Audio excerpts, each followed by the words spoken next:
Sou o Edemir de Paula, né? Faço parte de uma primeira geração de trabalhadores operários, né, da minha família, porque meus antecedentes moravam em Paraibuna, nos bairros lá mais próximos de Salesópolis, né? E por conta da indústria de papel e celulose, a propriedade deles ficaram sufocados, né?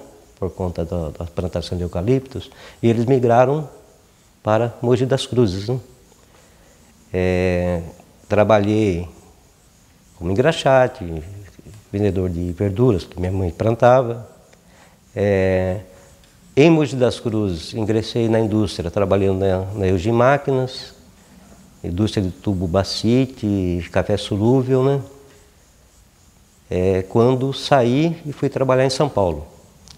Como a minha família é de tradição católica e atuante, eu, enquanto jovem, também participei, né, em Mogi das Cruzes, da Pastoral da Juventude, que eu acho que foi o marco da minha iniciação política, né, mais vinculado à igreja, na época denominada como Teologia da Libertação, né, que era teorizada pelo Leonardo Boff, né? O apelido Passarinho deveria acontecer em outro momento, porque já estava em São José dos Campos, né? Quando o diretor de sindicato, né, dentro da General Motors, o Feitor, né, recebia ligações, na época não tinha um celular, né? Então nos telefones fixos, né, da mesa dele, as pessoas ligavam: onde está o Edemir, né? Que fazia... Eu ficava, de uma certa forma, rodando, fazendo trabalho de base, né? Mais do que o meu trabalho profissional na bancada, né? E aí ele não sabia dizer, né? Onde está o Edemir, né? No momento onde tinha um grupo de trabalhadores que tinha que fazer intervenção com ele de trabalho, né? Ele ouviu isso, né? Alguém ligou, ele falou assim: onde que está o Edemir? Eu não sei onde está o Edemir. O Edemir parece mais um passarinho. Ele não fica no local de trabalho.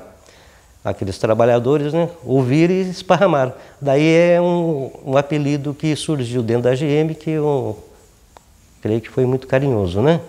Quando eu tinha mais ou menos 16, 17 anos, né, eu conheci um grupo de pessoas, né, que trabalhavam com um chamamento da igreja, que era o Evangelho Anunciante. Esse documento da América Latina, colocava com perspectiva uma nova mudança do relacionamento fiéis e igreja dentro da América Latina, que era uma realidade diferente da realidade das igrejas da Europa, né? E também o meu primeiro livro foi O Deserto é Fértil, né? Do Dom Helder Câmara, né? Então foram acontecimentos e leituras em que colocaram em perspectiva a minha participação e o meu adensamento dentro da luta política, né? Agora, uma coisa que é importante, que eu acho que é um marco assim, que quando eu era criança, eu gostava muito daquele filme Combate, né? Me empolgava ver aqueles tanques, né, americanos, principalmente quando o comandante Richard estava em apuro, né, diante das tropas alemãs, vinha os blindados e o salvava, né? Eu achava assim, fascinante isso, né? Na minha cidade, Mogi das Cruzes, tem um tiro de guerra. Eu nunca tinha visto um tanque na minha vida, né? Nunca tinha visto, né?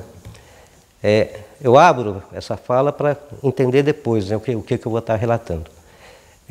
Quando lendo, né, Deserto é Fértil, participando da Pastoral Operária, o Dom Helder Câmara, junto com o Clube de Mães, na Zona Leste de São Paulo, organizou um movimento, que é o Baixo Assinado Anti-Arroxo contra a Caristia, certo?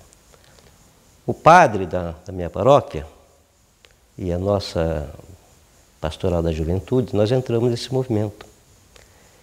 E esse padre falava assim, olha, isso fala um pouco a situação, o momento, a conjuntura que a gente está vivendo, e dizia que esse trabalho tinha que ser muito bem feito, não era um trabalho que tinha que ser falado assim amplamente, mas cada pessoa tinha que buscar 10 pessoas.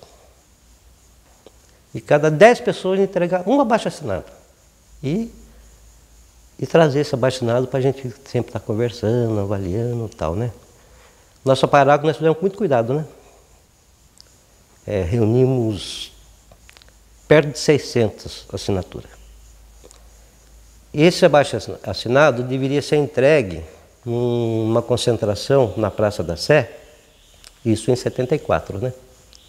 Eu tinha apenas 16 anos, né?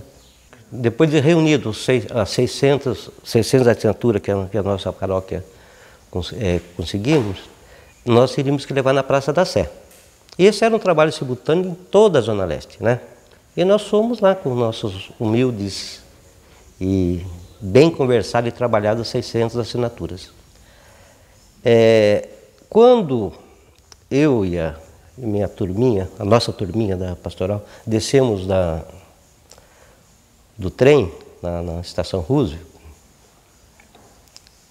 eu fiquei chocado, entendeu? Porque eu já relatei, né? Que eu achava interessante aqueles blindados, né, do combate. Veio aquela situação minha dos filmes, eu nunca tinha visto um blindado, né? Fiquei imaginando, né, e se esses blindados, né, mirarem para a gente, né? Vai ser uma carnificina, né? Muita artilharia pesada, né? E o pessoal saindo e indo em direção à Praça da Sé. Qual o espanto que nós, né, lá da paróquia São Benedito, da Vila Suíça, Mogi das Cruzes, tivemos. Tinha muita gente, e fizemos um ato histórico, está relatado nos livros, né? Daí eu me perguntei naquele momento, né? Por que, com todo esse poderio que tem o blindado, não fizeram nada? Por quê? Porque de 10 a 10 nós reunimos 50 mil pessoas na praça.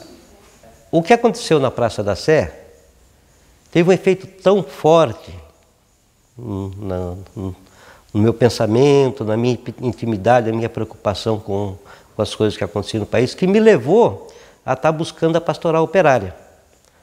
A pastoral operária é um movimento que tinha como caráter trazer os companheiros que tinham uma fé e estavam dentro da fábrica para pensar e repensar o modelo de fabricação, a questão da superexploração, né? Que do ponto de vista teórico chama de mais-valia, né? Só que eu me interessei mais em participar de um grupo chamado Ação Católica Operária, que não fazia movimento de massa, e sim formação de quadros políticos católicos. Tá? Através da Ação Católica Operária, eu conheci pessoas que participaram da greve da Cobrasma de 68, tá? Tipo o Joaquim Miranda de Osasco, a Albertina e o João Cândido, que moram hoje em São Francisco Xavier, aqui em São José. Eu conheci esse pessoal antes de vir para São José. Então, na medida que eu vim para São José, a gente se constituiu enquanto amigos que se visitavam, né? E começamos a estar tendo uma atuação conjunta, né? Agora, o que caracterizou bem a diferença do que era a pastoral operária, do que era a igreja, a teologia da libertação na Zona Leste de São Paulo, foi a frontal diferença que eu encontrei aqui em São José dos Campos. Uma igreja tradicional, muito vinculada ao modo assim, de ver a ligação da pessoa de forma vertical com Deus, né? Sem ter uma uma visão mais horizontal, né? Vim para São José e trabalhei na Serviplan, dentro da Johnson. Dentro da Johnson. Tem um fato assim, interessante e pitoresco que aconteceu na Johnson, que quando já tinha acontecido a greve de 79, que alguns metalúrgicos da GM e de outras fábricas foram demitidos, né? Dentro da fábrica, um outro trabalhador falou assim, olha, cuidado com aquele rapaz lá, entendeu? Você entrou há pouco tempo aqui na fábrica, aqui na Johnson, porque ele é grevista, entendeu? Ele foi demitido, ele trabalhava na Johnson, agora está trabalhando num Gato aqui. Gato é firma pequena, né? Daí eu pensei comigo, então eu não posso me aproximar, é com ele que eu quero conversar, né? E essa pessoa chama José Luiz Gonçalves. Eu conheci ele dentro da Johnson, gente.